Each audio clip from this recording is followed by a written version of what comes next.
Guys, welcome back to the channel. It's awesome that you're tuning in. So in this video, it's time to check out a new Pandora's box. Yep, it's time to enter the Pandora jungle. And the reason why the Pandora jungle, for the people who didn't know, there are a lot of these devices out there, man. Like a lot of them. Single player, portable versions. But when it comes to the main boards, there it's going to get really interesting and also really messing. What are we going to get? That's what I'm going to find out today. Is this thing worth your money? And is it even worth picking up? And how actually top brand component and chipset. Green low power design. A lot of great words. But in the end, how will it perform? So first up, let's open it up. I just want to do a quick overview of what's inside, but also what are we going to get with the casing. Because even if there are two-player versions, there are a lot of different versions out there when it comes to the quality of the case. Okay, so let's take a close look. We're going to get a VGA cable, HDMI, and USB, because we can use this device like an actually arcade stick. Strange. Why do I get this with it? Okay, we'll find out later. And then we're going to get a European cord. Depends where you're buying, of course. If you're from a different region, you're going to get a different cable. Then we're going to get the power supply, that's our 12 volt 3 amp. And not to forget, the special, the RRTV Deluxe toilet paper manual with glossy paper. It explains a little bit more like what you're going to get with the menu, what you can do, stuff like that. But let's see how is the stick looking, because I'm curious about that. Alright, so today we're going to get ourselves a King of Fighter stick, where they are using the decals on it. There are a lot of different versions out there, and even did a Mortal Kombat version. It was a very nice looking stick, but also sometimes you need to assemble the ball tops yourself. But it seems to be like this device is plug and play. It's only the 6-button version. It's basically like the simple version, because we're having like deluxe edition that has a lot of extra features, but this one doesn't have that. We're also going to get a couple of spare buttons. And these buttons are long travel. They're not bad, very clickish. I personally prefer more like the Senma editions. This is something more like a personal thing. So when you're looking at the quality stick and the way they made it, this is what I love to call the slim stick. And the reason why is because this stick is quite slim. And the quality, I'm very satisfied about it already. Because it got a metal body. Because some of these devices coming with this plastic, fantastic, cheap, horrible feel of a shell. And this time, it's very nice. The decal they are using is just like a very thick sticker, and if you're going to get some issues with it, you can always replace them if they are selling them loose. But take consideration, parts like these are very hard to find. Okay, so when it comes to the joystick and the buttons, it's always the question what you're going to get. Sometimes they're sounding like the expensive Senma editions. I personally prefer to buy these. They're like a couple of dollars more, but you're going to get a better joystick. You can compare this like an okay quality, like a very long travel. It also isn't a very long stick, and of course it has the ball top. The button already shown you like I like the basic quality, long travel, and the same goes for these. But this one, like the small editions, don't have the click, just a long travel. Okay, so the 6-button layout is for most arcade games more than enough, and also for 8-bit, 16-bit. But I personally prefer to have the 8-button, and the reason why, if you like modern games, you just need to have more buttons. And if you want to connect this thing to your PC and use it like just a stick itself, yeah, an 8-button is in my opinion a must-have. So for this version we're going to get 2 buttons, one for the coin and other one for the start for player 1. Over here we're going to get start for player 2, and here we're going to get the pause button. This is what we're going to need if you want to just go back to the main menu, and some of these Pandora's boxes even have the option for a quick load and quick save menu. Alright, so let's open it up. There are only a couple of screws that you need to remove so you can flip over the case. So like the slim editions are a little bit difficult to open, simply because there are sometimes more screws and there is no hatch that opens this up, so you just need to wiggle around and just lift the top cover up. I just wanted to show you how you need to open it up. It's just by lifting up the top cover.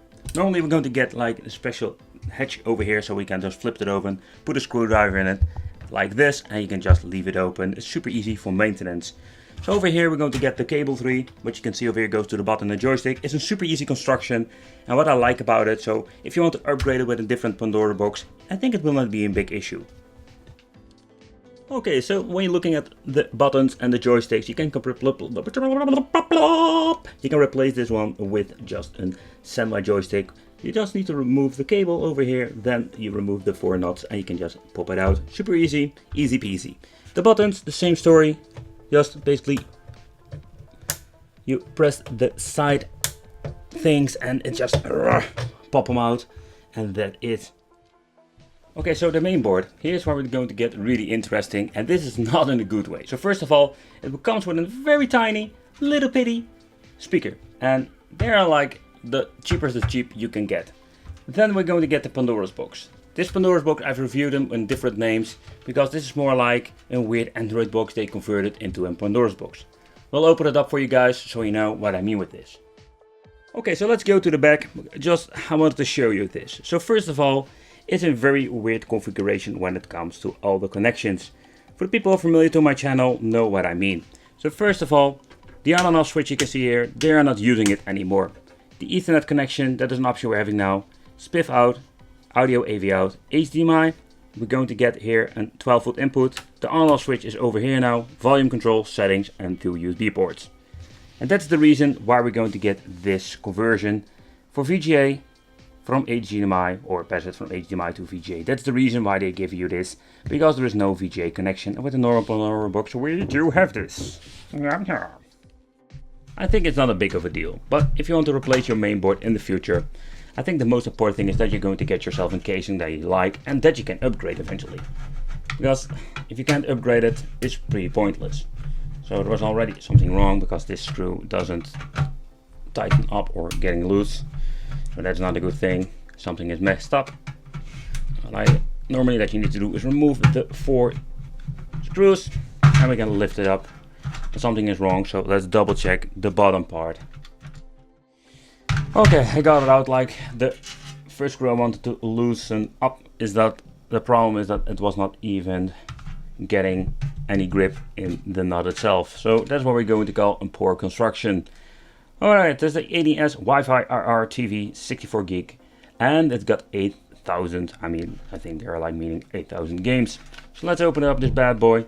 Let's remove these screws over here and let's see what we're going to get in the inside, because I would not be surprised that they're going to reuse a lot of these old Android boxes for Pandora's boxes. And to be honest, I'm not bad. I'm not happy about it. So let's click it open and let's take a close look at this. So like I already mentioned, is that there are some weird things going on in the Pandora jungle. Go there. First of all, they are using like these old school weird Android boxes. That explains why we're going to need the conversion for VGA, but also having a lot of different options now, like the spiff out. And don't get me wrong, it's highly possible that it doesn't even work. But when it comes to the configuration, they are all the same. I reviewed like the Saga version, but in the end they are all using the same configuration and also the specifications. And I'm not talking about the 64 gigabyte SanDisk or the 128 gigabyte SanDisk. No, I'm talking about the configuration of this. Well, let's talk about the specifications, what you're actually going to get. So when you take a close look at the specification, it is not that special. It's more of the same if you ask me. So the Pandora's box is the ADS RRTV model. They also call it the Pro. It comes with a 6001, that's basically like a 64 gigabyte SanDisk SD. Chipset AIM logic as 812 with 2 GHz quad core. CPU is not really special and it's more of the same when it comes to previous models. And the GPU is a Mali 450 in combination with 1 GB of RAM. And in my opinion, we need some more juice if we want to have better performance. But construction wise, it's not super bad. First of all, they're going to give this Pandora's box better cooling. Not because of this tiny element that I've used on it, but they are transferring the heat to this metal plate. And that is a very good way to go. Normally, like with normal Pandora's boxes, you're not going to get any cooling elements whatsoever, or this tiny one that cannot even releases heat. So let's put together this bloody thing and just see what we're going to get when it comes to the performance, because there I'm going to be very curious about. The most important thing is with this Pandora's box, if you're going to get a casing like that and you don't like the main board or you just want to have something else, like there is a big gapping hole at the back, and the reason that I like this is that you can just basically put every single motherboard in. There is no restriction if you're having like a casing like this. So I think that is a very positive thing. A little bit of bummer about the speaker. I will show you what I mean with this. But let's put it back together and let's have some fun. Okay, so the system has been booted up. And let's do a quick chat about it. What you're going to get and what can you expect from this piece of software when it comes to the layout and of course the games. What is this compatible with, etc, etc, etc.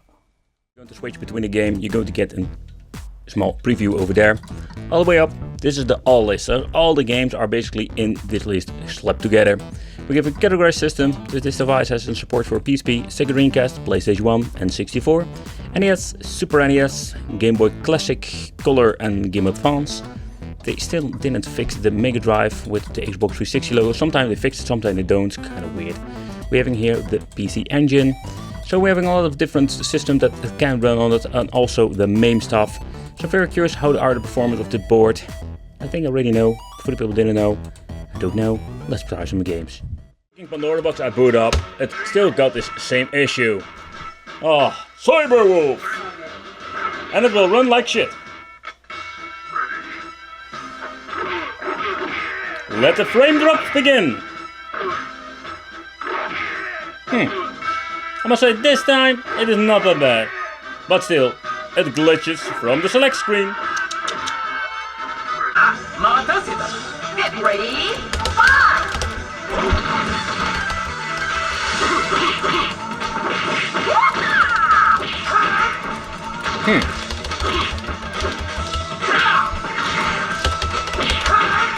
I have seen some shitty emulation, but this is not that bad in my opinion.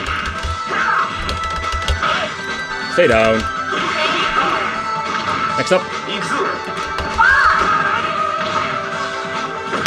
But you can see that we're going some weird stuff with the brightness. So when he came in, more like going all brightness up and then it goes down. It's not like it should be. See, this is what I mean, man. Good speed, messy emulation. Only the strongest will be chosen. I will see the darkness of the abyss. I'm not afraid anymore. Battle 1. Fight!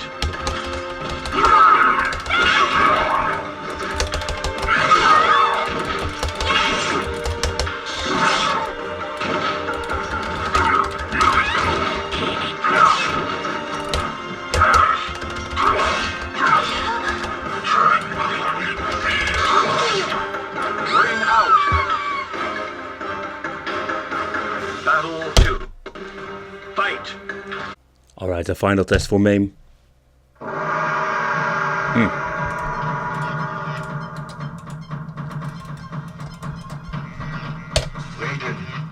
Raiden.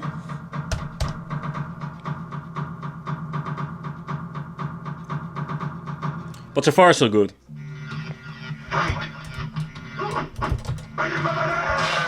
Let's see how the joystick works. Oh, for a Sama clone it's not bad.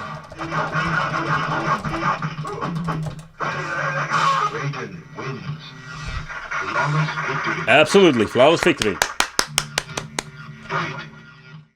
Okay, let's take a close look at the settings. The settings not really special when you're looking at all the Pandora's box I've reviewed. For the people who didn't know, we're having key settings, coin, exit mode. You can set it to, let's say, pressing start and coin, long press menu. We're having auto exit, so if you don't play the game, we said later, after 3 minutes it will be automatically go to the main menu. You can disable it if you want to. Select mode, image optimization, it was set to HD when I was playing, so MAME. And to be honest, I just like to put it on disabled. There is no aspect ratio. And in my opinion, there is not a lot of stuff that is new to this. So we're having here game settings, and it does basically the same stuff like removing games, adding games, but you can't add games because we need a program for that. That's called Pandora. So when it comes to the Pandora's box and the jungle behind it, it's always so fascinating how creative they are. I mean with this, like when you're looking at the pros and cons, and we're looking at other devices from the RRTV 80S lineup, you can see like there are a lot of differences. The casing, the way they are using in different Pandora's box. But when it comes to the performance, it's all the same. In this case, it's more like how much do you pay for it?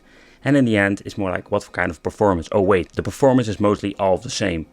So it's more like purely the casing. So yeah, let me know what do you think of this, what do you think of the casing and the performance. I want to thank you for watching. Consider subscribing, hit the bell, become one of the Wicked family, and I will see you in the next video.